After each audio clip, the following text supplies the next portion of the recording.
मु Bhubaneswar up to date कहूँ सत्यव्रत पंडा आसतु आसतु आम भुवनेश्वर अप टू डेट को देखा जाना शुणा कौन अच्छी अप टू डेट पछरे आज अपडेट कौन अच्छी अंधार राति ठारू सूर्य आलोक पर्यंत कौन कहानी अच्छी कहानी भितर कौन सब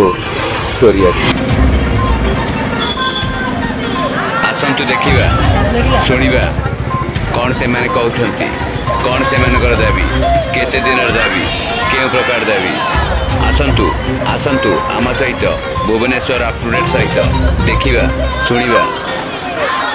कौन से दाबी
समस्या निश्चित अच्छी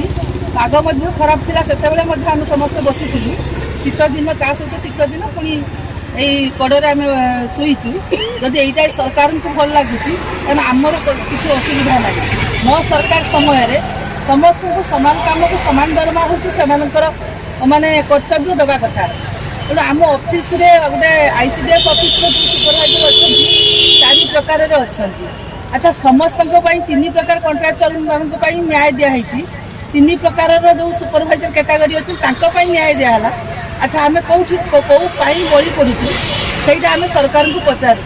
आम एक प्रमोशन सीट आसलु द्वितीयतः बीए पास कलु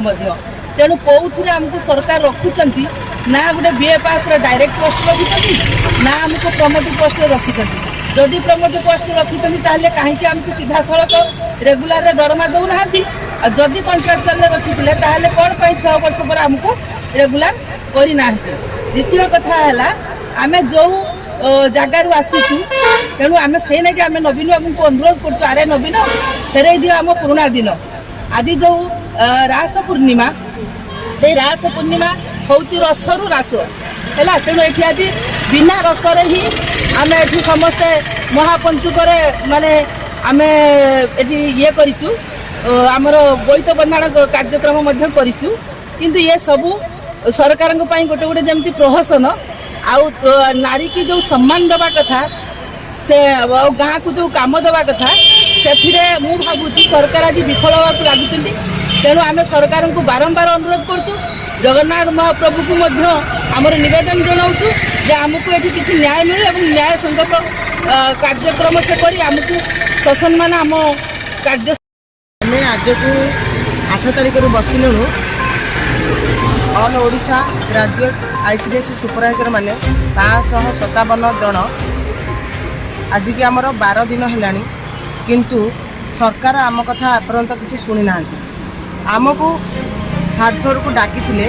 ଆଲୋଚନା ହେଇଥିଲା, କିନ୍ତୁ ସେ ଆଲୋଚନାରେ ଆମର ସନ୍ତୋଷଜନକ କଥା ଆମେ କିଛି ଜାଣିପାରିଲୁ ନାହିଁ। 13 ବର୍ଷ ହେଲାଣି ଆମେ ICDS ସୁପରଭାଇଜର ହିସାବରେ କାମ କରୁଛୁ, କିନ୍ତୁ ସବୁବେଳେ କହୁଛନ୍ତି ଫାଇଲ୍ ପ୍ରୋସେସିଂ, କିନ୍ତୁ ଫାଇଲ୍ ପ୍ରୋସେସିଂ କିଛି ହେଇନାହିଁ। ଆମକୁ ମିଛରେ କହିକିରି ଆମେ ସବୁବେଳେ ଆଜିକି 13 ବର୍ଷ ହେଇଗଲା। ତେଣୁ ଆମେ ମାନ୍ୟବର ମୁଖ୍ୟମନ୍ତ୍ରୀ ବିଭାଗୀୟ ମନ୍ତ୍ରୀଙ୍କୁ ଅନୁରୋଧ କରୁଛୁ ଏବଂ ଅନୁରୋଧ କରିଥିଲୁ ମଧ୍ୟ ଆମର ରେଗୁଲାର କରି ଆମ 557 ଭଉଣୀଙ୍କୁ ନ୍ୟାଯ୍ୟ ଦାବି ପ୍ରଦାନ କରନ୍ତୁ। ଏବଂ ଏଇ ଯେଉଁ 12 ଦିନ ହେଲା ଆମେ ବସିଲୁଣି, କୋଭିଡ଼ ସମୟରେ ଆମର ଏଠି ଖାଇବା ପିଇବା, ପାଣି, ଲାଟ୍ରିନ୍ ବାହାରକୁ ଯିବାରେ ମହିଳାମାନଙ୍କର କେତେ ଅସୁବିଧା, ତାଙ୍କୁ ସମସ୍ତ କଥା ଆମେ ଜଣେଇଥିଲୁ ମଧ୍ୟ ସେ ଆମର କୌଣସି ସୁବିଧା କରୁନାହାନ୍ତି। ଆମ ଦାବି ଯେତେ ଶୀଘ୍ର ପୂରଣ ହେବ ଆମେ ଏଇ ରାଜରାସ୍ତାରୁ ସେତେ ଶୀଘ୍ର ଓହରି। ଧନ୍ୟବାଦ। ସଭାପତି ସଭାନେତ୍ରୀ ମହୋଦୟ କହିଲେ ଯେ ଅତି ଶୀଘ୍ର କଲେ କରୋନା ସମୟରେ ତାଙ୍କୁ ଅତି ଶୀଘ୍ର ରିଲିଫ୍ କଲେ ବିଭାଗୀୟ ମନ୍ତ୍ରୀ, ବିଭାଗୀୟ ସଚିବ, ମାନ୍ୟବର ମୁଖ୍ୟମନ୍ତ୍ରୀ ତାଙ୍କୁ ଦୃଷ୍ଟି ଦେଲେ, ତାଙ୍କ ଉପରେ କିଛି ଡିସିସନ୍ ନେଲେ, ସେ ଏଠୁ ପ୍ରତ୍ୟାବର୍ତ୍ତନ କରିବେ ତାଙ୍କ ଘରକୁ। ଧନ୍ୟବାଦ। ଆସନ୍ତୁ ଆଉ କାହା ସହିତ କ'ଣ କହୁଛନ୍ତି ଶୁଣିବା। କ'ଣ ଆପଣଙ୍କ ନାଁଟା? ମୋ ନାଁ ନଳିନୀ ପ୍ରଭା ମିଶ୍ର, କେଉଁଠୁ ଆସିଛନ୍ତି? ଯାଜପୁର ଜିଲ୍ଲାରୁ। କ'ଣ କହିବେ ଆପଣ? ଆମେ ସରକାର ତ ଆମକୁ ଦୀର୍ଘ 13 ବର୍ଷ ଧରି ଗତି ଖଟେଇଲା ପରେ ଯାହା ଆମକୁ ଡାକିଥିଲେ, ଆମର ଯେଉଁମାନେ ଅଛନ୍ତି କର୍ମକର୍ତ୍ତା ଅଛନ୍ତି ତାଙ୍କୁ ଡାକିଥିଲେ, ବିଭାଗୀୟ ମନ୍ତ୍ରୀ ଡାକିକି ଯାହା ଆମ ପାଇଁ କାମ କରିବାକୁ କହିଲେ, ଯେ ସମୟ ପରେ ସମୟ ଗଡ଼େଇ ଚାଲିଛନ୍ତି। ଦୀର୍ଘ 13 ବର୍ଷ ହେଲା ଆମେ ମଧ୍ୟ ଦୀର୍ଘ 7 ବର୍ଷ 8 ବର୍ଷ ହେଲା ଆମର ଆନ୍ଦୋଳନ ଜାରି ରଖୁଛୁ, କିନ୍ତୁ ଆମର ଫାଇଲ୍ ପ୍ରୋସେସିଂ ହେଉଛି ଶୁଣି ଶୁଣିକି ଆମ କାନ ବୋଧେ ବଧିରା ହେଇଗଲାଣି। ଆମେ ଫାଇଲ୍ ପ୍ରୋସେସିଂ ଯାହା ଉତ୍ତର ଦେଇଛନ୍ତି ବା ଯାହା ଆମ ପାଇଁ କାମ କରୁଛନ୍ତି କରିବାକୁ କହିଛନ୍ତି, ତାହା କେବେ ସନ୍ତୋଷଜନକ ଆମ ପାଖରେ